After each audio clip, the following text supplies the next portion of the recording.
Välkommen till Kungliga Vetenskapsakademin och den här presskonferensen då vi ska presentera årets Nobelpris i fysik. Welcome to this press conference and the Royal Swedish Academy of Sciences where we will present this year's Nobel Prize in Physics.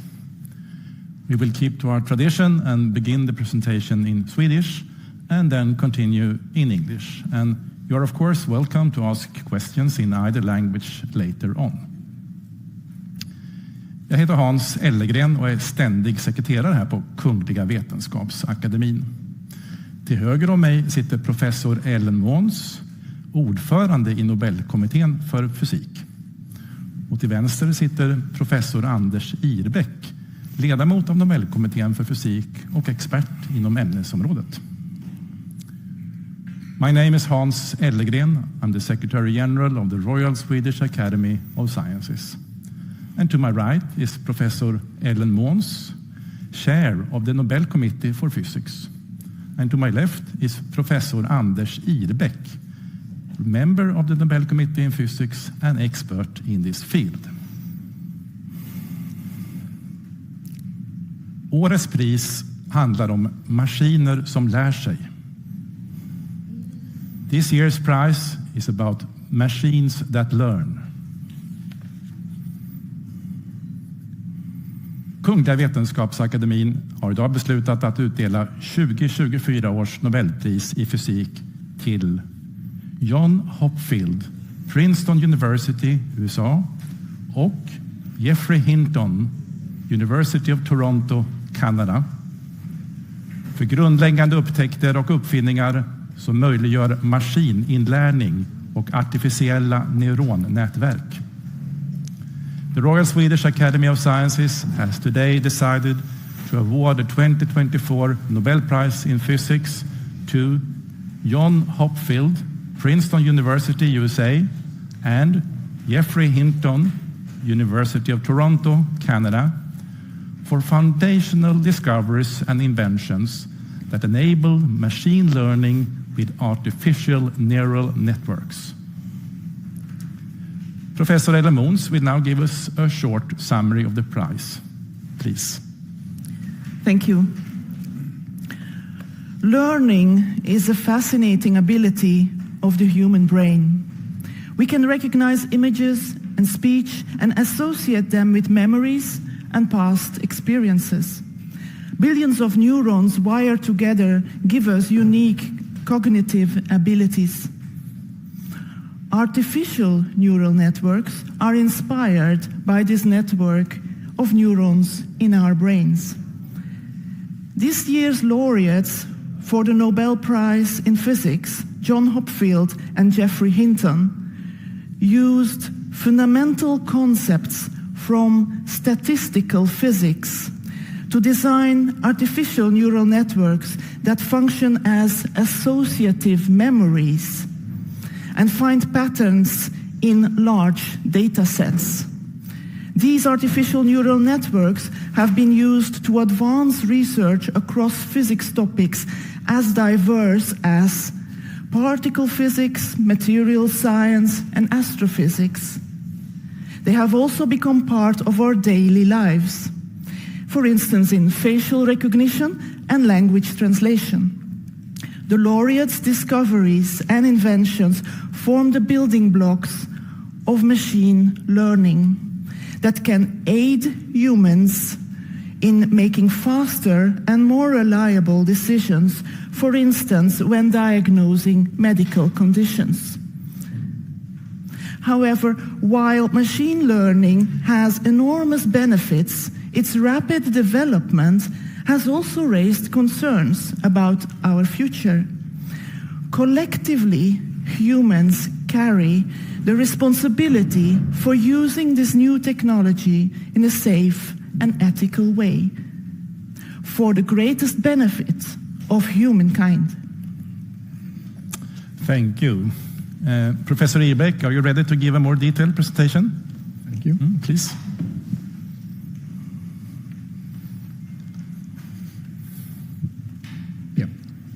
So this year's Nobel Prize in Physics is about artificial neural networks.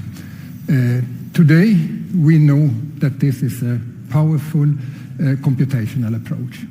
This was not evident 50 years ago, but it was known that we mammals are very good at pattern recognition by some sort of computation in our brains.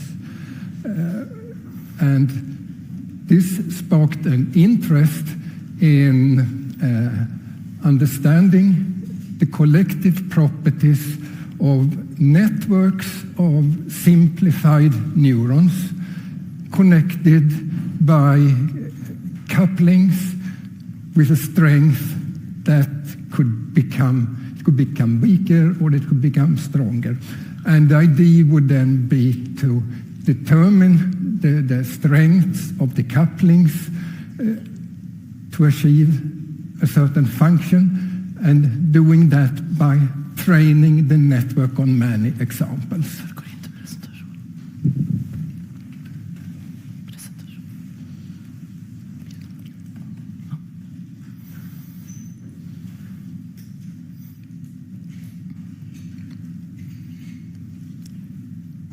A breakthrough came in 1982 when John Hopfield presented a dynamical network which could store and retrieve memories, and associative memories.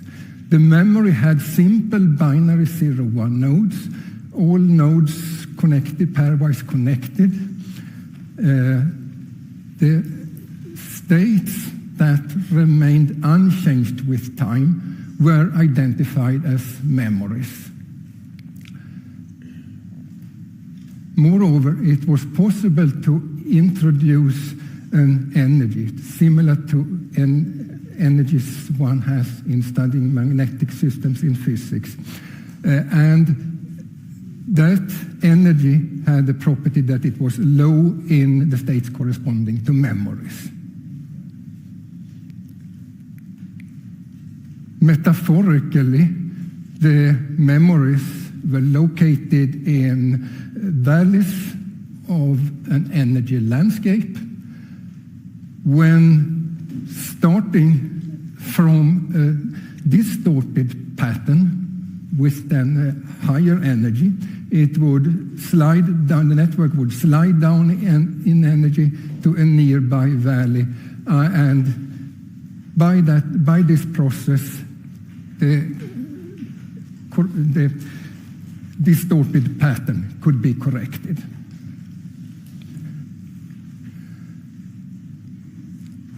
In follow-up work, John Hopfield also showed that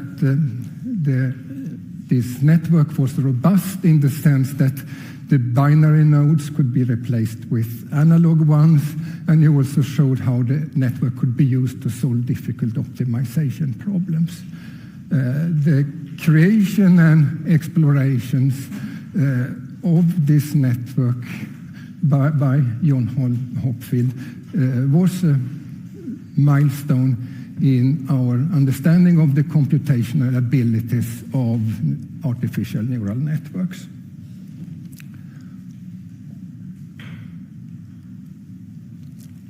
Another important discovery came soon afterwards by Geoffrey Hinton and Terence Zajanowski. They created a stochastic version of the Hopfield network based on statistical physics and called the Boltzmann machine. So here the focus is on statistical distributions of patterns rather than individual patterns. It is a generative model. Once trained, it can be used to generate new instances from the learned distribution. It had the same basic structure as Hopfield's network, but there were two types of nodes, hidden and visible ones. And the hidden nodes were there to make it possible for the network to learn more general distributions. So while theoretically interesting, in practice, the Boltzmann machine was initially of limited use. It was prohibitively demanding computationally. However, a version with fewer couplings called the restricted Boltzmann machine developed into a versatile tool, and I will soon mention it again.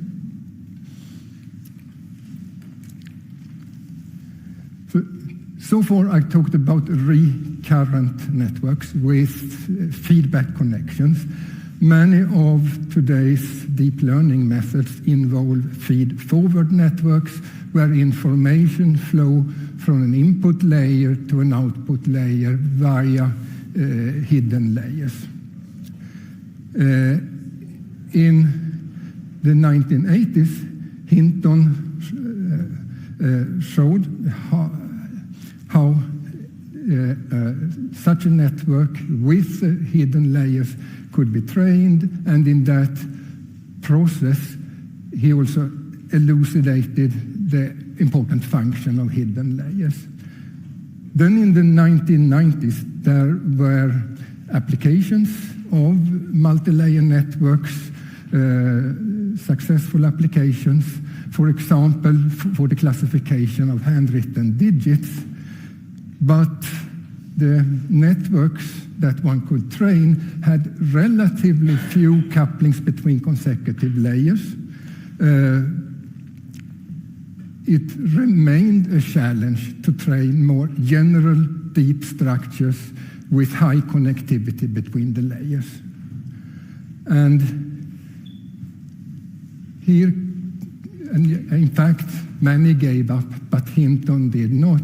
And Hinton overcame this barrier by using this restricted Boltzmann machine. He used it to pre-train deep structures, and by this method, he succeeded in implementing examples of deep and dense structures, which was a breakthrough toward deep learning.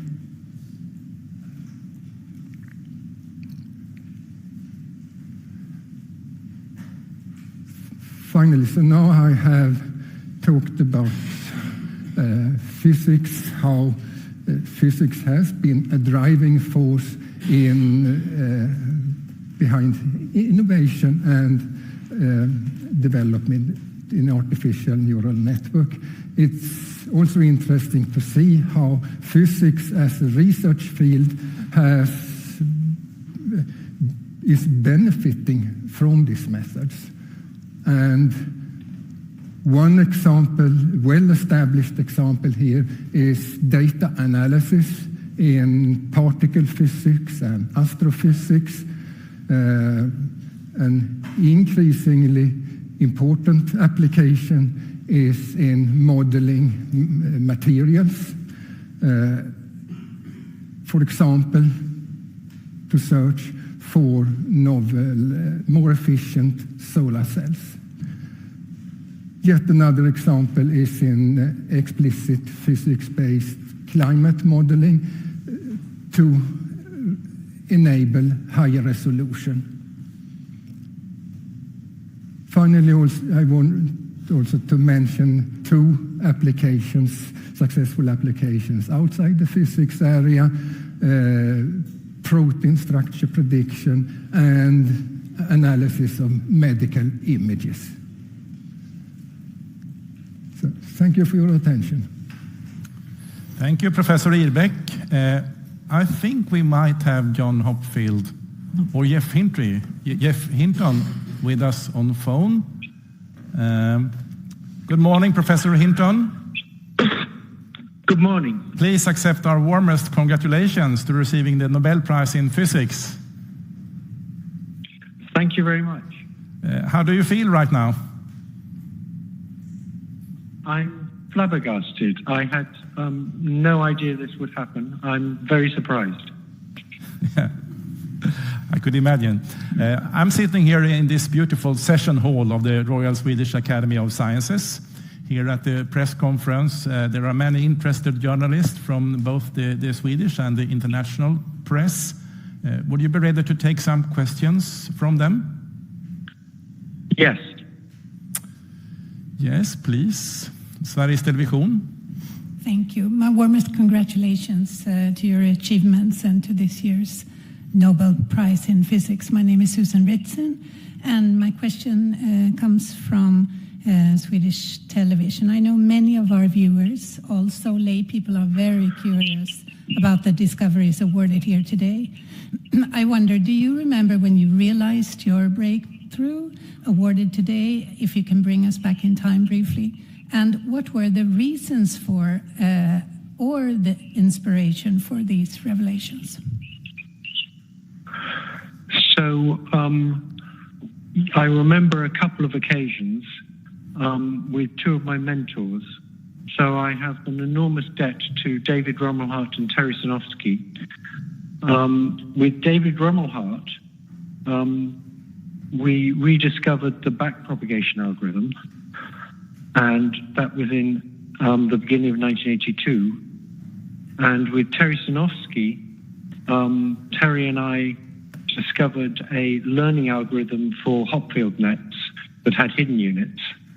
And I remember very well going to a meeting in Rochester where John Hopfield talked, and I first learned about the Hopfield energy function for neural networks, and after that, Terry and I worked feverishly on how to generalize neural networks to have hidden units.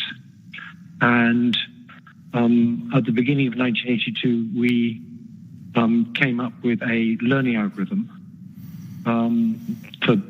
for Boltzmann machines, which are Hopfield nets with hidden units. So the most exciting times were with David Rumelhart on backpropagation and Terry Sinofsky on Boltzmann machines. Thank you. Okay, more questions? First here. Hello, Bogomir Radajewski from the Polish television.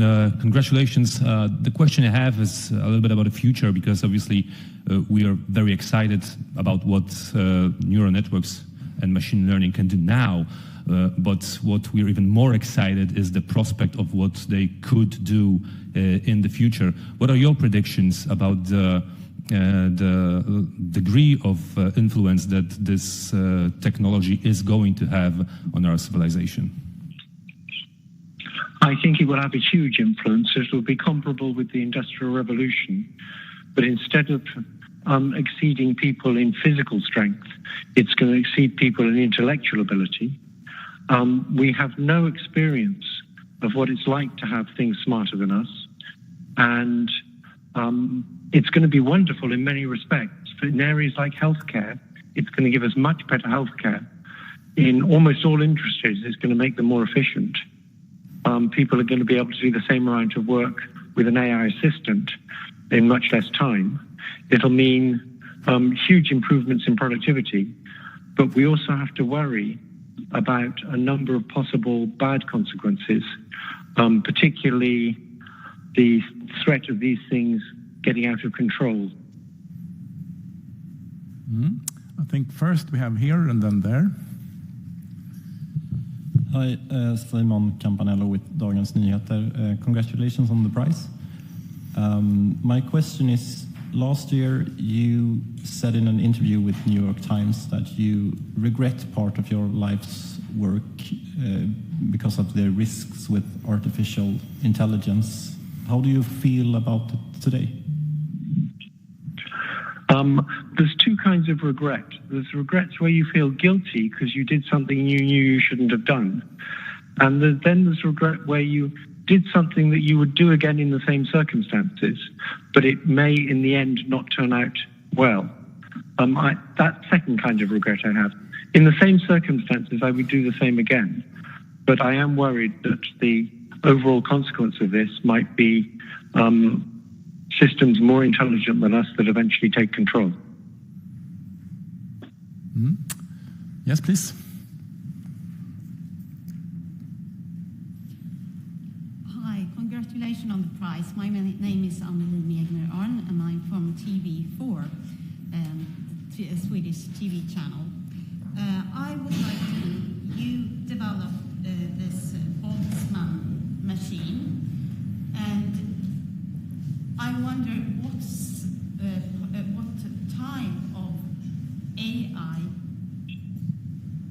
what type of AI do you has come out of it, like GPT, or how you see breast cancer in X-rays, or how you make funny pictures in DALL-E? What kind of AI do your research build on your research?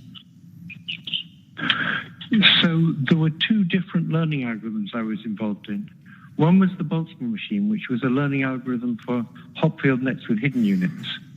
And we did eventually find a practical version of that. But that's not what's led to the main progress currently in neural nets. That's the backpropagation algorithm.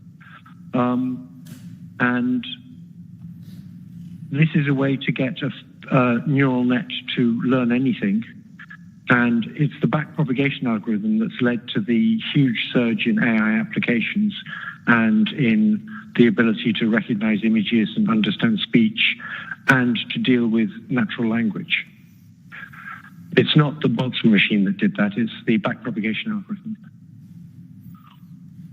More questions? Yeah, one here, please. Hi, my name is Bill. I'm from the Swedish paper Ny Teknik. Do you have any favorite AI tool that you use? I actually use GPT-4 quite a lot. Whenever I want to know the answer to anything, I just go and ask GPT-4. I don't totally trust it because it can hallucinate, but on almost everything, it's a not very good expert. And that's very useful. Okay. I don't see any more. Yeah. Is there one more hand there, please, in the back? Yes, hello. Congratulations, Paul Rees from Al Jazeera English. Could you just give us a sense of where you were when you got the call, how it affected you? Is this a day you have in your diary just in case you get that call, or is it a bolt from the blue? It was a bolt from the blue. I'm in a cheap hotel in California that doesn't have an internet connection and doesn't have a very good phone connection. I was going to get an MRI scan today, but I think I'll have to cancel that. Okay, this seems to be the last question from the press for you, Professor Hinton. Thank you, and once again, our warmest congratulations. We look forward to see you here in Stockholm in December for the Nobel Prize ceremony. Thank you. Okay. So let's move on to more questions about the physics prize and the research involved, or if you want to ask the committee members questions about their work. And again, questions are welcome in either English or Swedish.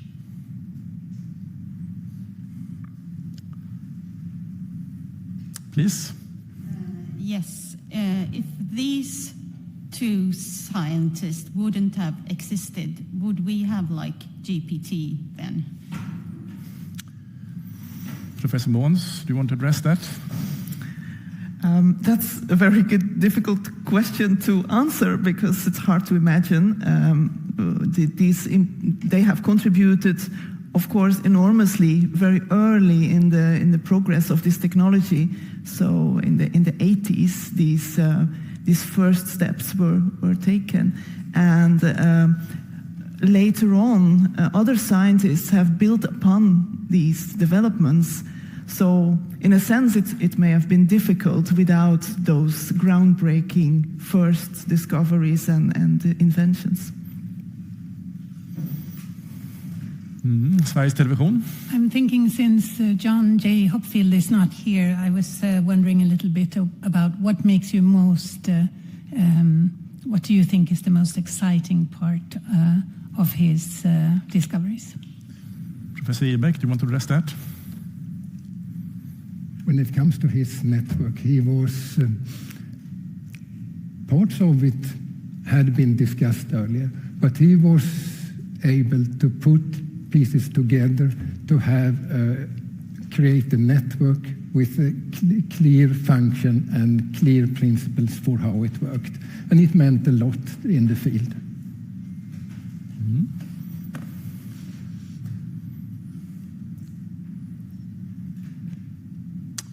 Yeah.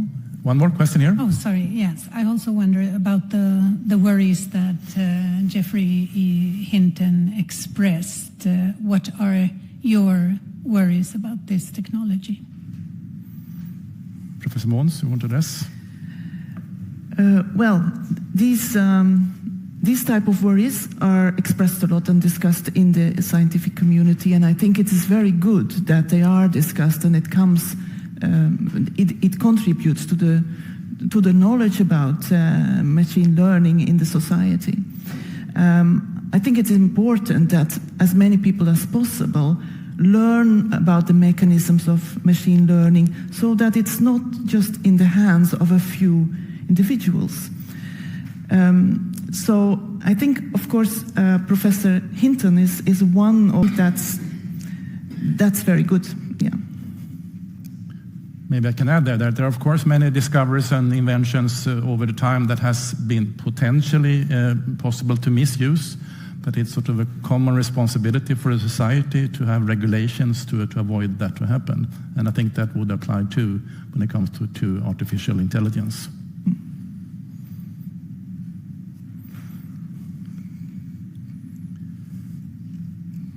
I think that is it, actually. Time is running out. Thank you for your interest in participating in this press conference. We hope to see you again here tomorrow when we will present the Nobel Prize in Chemistry. So, thank you.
Jag vet inte, sa han med brittisk-kanadensisk för